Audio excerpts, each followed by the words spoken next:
Wow. Everything we've heard today has been crazy. Whether it was the Russell Wilson trade, the Aaron Rodgers trade, or whatever else it was, all the transactions that have happened ahead of the new league year have been absolutely insane. We'll start this one off with Aaron Rodgers, who allegedly signed a 4-year, $200 million deal. But we have a tweet from Rodgers himself saying, "Hey everyone, just want to clear some things up. Yes, I'll be playing with the Packers next year. However, reports about me signing a contract are inaccurate, as the supposed terms of the contract I, quote, signed, end quote. I'm very excited to be back. Hashtag year 18. So this is crazy. I mean, we heard reports from everyone that Rodgers signed a long-term extension with the Packers. And I was going to make a video today about Jordan Love being a bust because now they have no need for him. But since he technically didn't sign the extension, this makes things very interesting. I mean, Rodgers is playing with him next year. That'll be Love's 3rd year. Will he retire after next year? Will Love finally get time to play in his 4th year, even though the Packers don't even trust Love? I mean, look at the Chiefs game. He didn't play well, but they don't even see him as a future option, it seems like. So what will the Packers do after next year? Did he actually sign the contract? Will he sign the contract?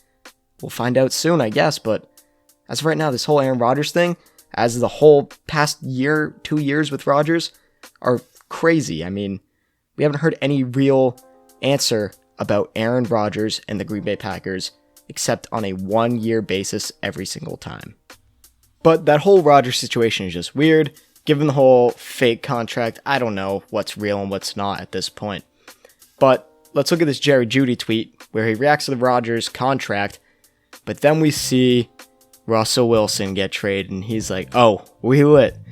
As Seattle traded Russell Wilson and a 4th-round pick to the Denver Broncos. What did Seattle get? A titanic amount of stuff. They got quarterback Drew Lock, tight end Noah Fant, defensive lineman Shelby Harris, 2 first-round picks, 2 second-round picks, and a 5th-round pick. I don't know if this is a win-win or a lose-lose trade. I mean, yeah, Denver got Russell Wilson, but they also gave up a good young tight end Noah Fant, a solid defensive lineman, 4 early picks, and a 5th-round pick, but whatever. But the 4 early picks and Noah Fant is really what you want to look into here, because Noah Fant was a young rising star in their team, probably a top 10 tight end in the game, and 2 first-round picks and 2 second-round picks just for a quarterback. I mean, I get it. Oh, that sounded dumb. Just for a quarterback, that's wrong. But it's just so much, and I don't know if this, is great for them, because now their future, it's screwed. They don't have a future now. They just have to exist with Russell Wilson and see if it works. I mean, it probably will work. They're definitely going to make the playoffs. Will they win a Super Bowl, though? I don't know. I really couldn't tell you if they're going to win a Super Bowl or not. The Broncos are a good team, and they're a quarterback away from being a contender. But given how the AFC is, with the Chiefs, the Bills, the Bengals, the Patriots, every other team who's I forgot right now, it's just going to be crazy for them. Then you go to Seattle. They got a lot. But then they also lost Russell Wilson. And I hope that they fire Pete Carroll, because I don't think he'll fit in with this team anymore. But, I don't know. This trade is weird.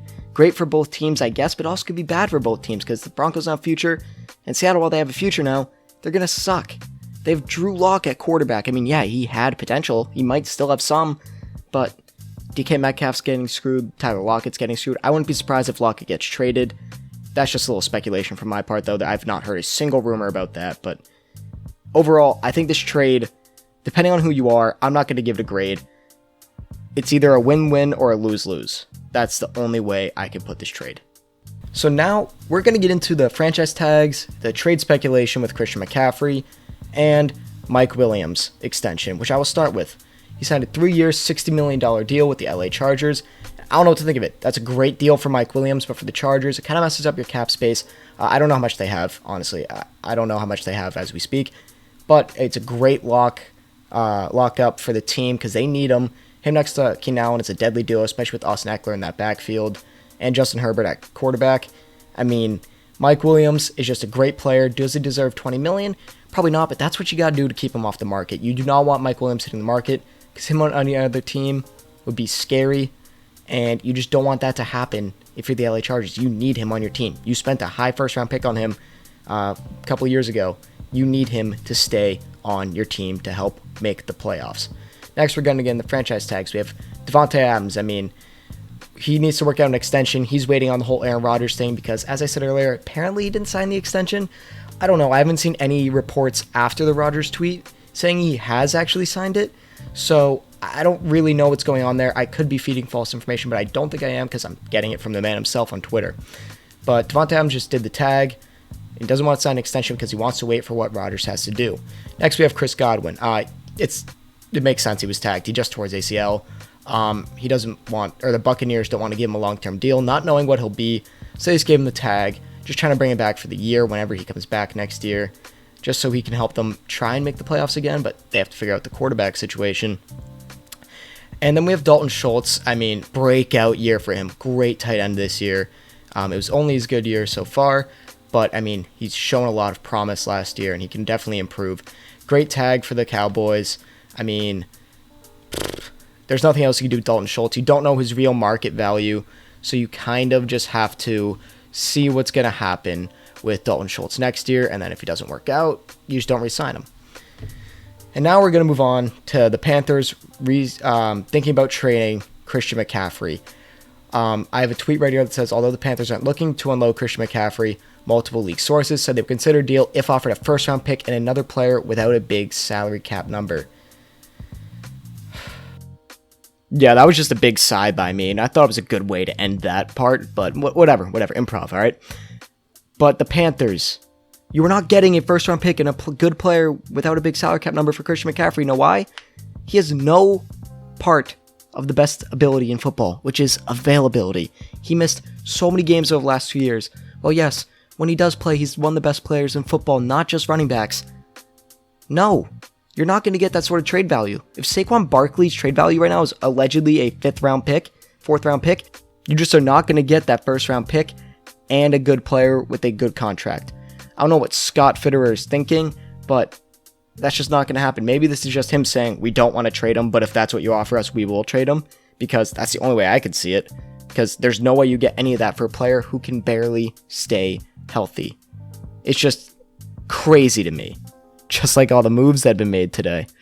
Yeah, that was a bad joke. I'll take that one, guys. Don't worry. Bad joke.